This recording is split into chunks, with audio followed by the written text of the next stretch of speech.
సౌకర్యం లేదు. కాల్బాట ఎడ్ల బండి మీద వచ్చేది, వాగవతల దిగేది, భక్తులు వచ్చి మొక్కిపోయేది.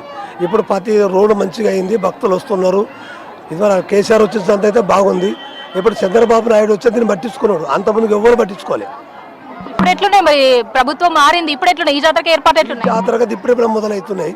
100కు 90% బాగానే ఉంది. ఒక 10% నడుస్తున్నాయి పనులు. ఏది సీతకు వచ్చి పని మొదలు పెట్టింది, ఆమె వచ్చి 60 రోజులు దాటింది కదా, పనులు నడుస్తున్నాయి, ఇంకా చేస్తుంది. కాలుగు పట్టేటువంటి చేస్తా అని మాట ఇచ్చింది, చేస్తుంది. అయితే ఎంతమందికి చెప్తుంటారు? రోజు చాలా మంది భక్తులు వస్తారు కదా, ఎంతమందికి జాతకాలు చెప్తుంటారు?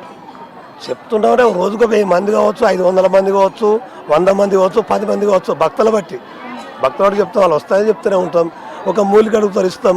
భర్త భార్య సమస్య ఉంటుంది, పిల్లలు కాని వాళ్ళు సమస్య ఉంటుంది, బరకత లేకుండా కుటుంబ సమస్యలు ఉంటాయి, అన్నదమ్ముల సమస్యలు ఉంటాయి, వచ్చి కోర్టు సమస్య ఉంటుంది, కేసు సమస్య ఉంటుంది.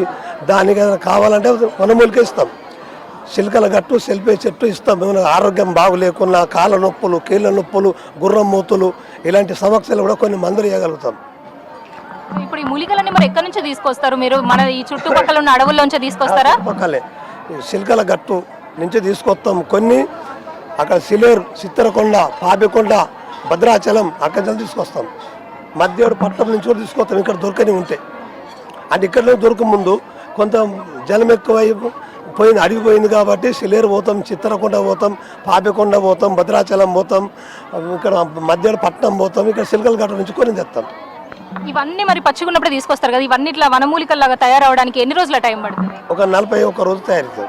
41 రోజు దాకా తీసుకురావటం, ఒక 20 రోజులు ఎండబెట్టి ఆరబెట్టి దంచి సూర్ణం చేసి తయారవడం 20 రోజులు, 40 రోజుల దాకా అవుతుంటాయి. తర్వాత అందరూ భక్తులకు ఇస్తూనే ఉంటాం. అమ్మవారి గద్దె మీద పెట్టి పూజ చేసి దీపం ధూపము నైవేద్యం పెట్టి అమ్మవారు నమస్కారం చేసి పసుపు కుంకుమ పాల కొబ్బరిగా కొట్టి బంగారం పెట్టి తీసుకొచ్చి భక్తులకు అప్పచెప్తాం. అంటే ఒక్కొక్కరి ఒక సమక్ష అనేది ఉంటుంది, దానికి ఇస్తాం. మీకు ఇవన్నీ ఎట్లా తెలుస్తాయి మరి? మూలికలు ఇవి అని మీకు అడవుల్లోకి వెళ్ళినప్పుడు ఎట్లా తెలుస్తుంది మీకు? మా తాతలు చేయంగా మా తండ్రి చూసిండు, తండ్రి చేయంగా నేను చూసినా, నేను చేయంగా నా పిల్లలు చూస్తారు. అంతే, దీనికి చదువు లేదు. కొమ్మరివాడు కొండ చేస్తే గురువు లేడు, తండ్రి చేయనే కొడుకు చేసిండు. రైతు నాగలు దున్నగా తండ్రి దున్నగానే కొడుకు చూసి నేర్చుకున్నాడు, దానికి గురువు లేడు. మా తాత ఇదే పని, తండ్రి ఇదే పని, మేము ఇదే పని. మరి ఇప్పుడు మీ పిల్లలు కూడా నేర్చుకుంటున్నారని అంటారు కదా, ఇప్పుడు నెక్స్ట్ వాళ్ళు కూడా వాళ్ళకన్నీ నేర్పించారా? ఏ మూలిక దేనికి పని చేస్తుంది అనేదాన్ని? సంస్థ అనేది ఈ సంస్థ ఇక్కడికే ముగింపు కావద్దు. అంటే 100కు ఒక 20 మందికి నేర్పిస్తున్నారు, 80 మంది చదువుకుంటున్నారు, 20 మందికి నేర్పిస్తున్నా, నడుతున్నది. ఈ చెట్టు ఇది రోగానికి, ఇది తేలు కొడుతుంది, పాము కొడుతుంది, భార్య అయినకపోతే ఇది, భర్త అయినకపోతే ఇది, సంతానం కాకపోతే ఇది, నాగదోషం ఉంటే ఇది, కాలసర్ప దోషం ఉంటే ఇది అని నేర్పిస్తున్నా. జాతర తర్వాత ఏం చేస్తారు? ఇప్పుడు 30 తారీఖు వరకు ఇక్కడ ఉంటున్నారు, తర్వాత మళ్ళీ ఎలా ఉంటుంది మీ జీవన విధానం? ఎలా ఉంటుంది? వ్యవసాయాలు ఉన్నాయి, ప్రభుత్వం భూములే కొట్టుకునే వెనకట, అవిటేందో కొన్ని డబ్బులు వస్తాయి, వ్యవసాయం చేస్తాం. కాకపోతే భద్రాచలం, శ్రీశైలం, ఏడుపాయల, ఎమ్లవాడ ఇలాంటి జాతరల పని కూడా కొంతమంది పోతారు, పోని వాళ్ళ ఇంటికాడ ఉంటారు. కొందరు గ్రామాలలో కూడా ఇంటింటికి తిరుగుతూ ఉంటారు కదా, సో అలా చేస్తారా మీరు? చేస్తాం. గ్రామాలలో తెలిసిన వెనకటి కాలం అంటే పోయిన మనిషి వచ్చేది, ఇప్పుడు ఫోన్ ద్వారా ప్రతి ఒక్కరు ఫోనే ఉంది.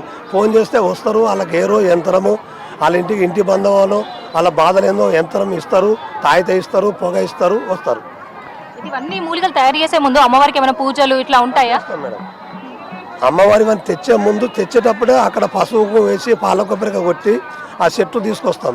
తీసుకొచ్చి అన్ని జమ చేసి గద్దె మీద పెట్టి పసుపు కుంకుమ పాల కొబ్బరిగా కోడి కోటరు ఉంచి పూజ చేసి 21 రోజు అక్కడ ఉంచి అమ్మవారు మొక్కి లావడతాం. లావట్టి ప్రజలకు ఇస్తుంటాం భక్తులు. మీ ఇంట్లో మీ భార్యకి, పిల్లలకి, తనకి కూడా తెలుస్తుందా అన్ని ఏ మూలిక ఏంటి అనేది? భార్య కూడా 100 తెలియకుండా భర్త చేయంగా ఒక 20 తెలుస్తాయి. పిల్లలకు ఎంత లేకున్నా రాంగపోగా చూస్తుంటే కూడా 10 తెలుస్తాయి. దాన్ని బట్టి 10 నుంచి 20, 20 నుంచి 60 ఇట్లా అవుతుంటారు.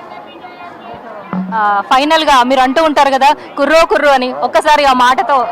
కుర్రు కొండ దేవర కుర్రో కుర్రు సమ్మక్క సారక సెల్పే చెట్టు సిలికల గట్టు దెయ్యాల మడుగు దేవర కుర్రో కుర్రు. థ్యాంక్ యూ అండి.